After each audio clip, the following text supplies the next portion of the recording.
Isinagawa ngayong Lunes sa harap ng PNP National Headquarters ang lingguhang flag raising ceremony ng Philippine National Police na pinangunahan ni Acting Chief PNP Police Lieutenant General Jose Melencio Sr. Tatis Jr.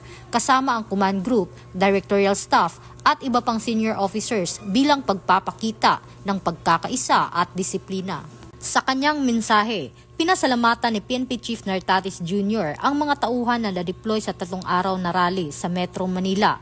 Kinilala ang kanilang dedikasyon at profesionalismo at pinaalalahanan ang lahat na patuloy na ipakita ang pasensya, pagtitiis at pagbabantay habang ginagampanan ang tungkulin. Ang seremonya ay nagpapatibay sa pangako ng PNP sa tapat na serbisyo, disiplina at proteksyon sa mamamayang Pilipino, kasabay sa pagpapaigting ng integridad, profesionalismo at respeto sa karapatang pantao sa bawat operasyon.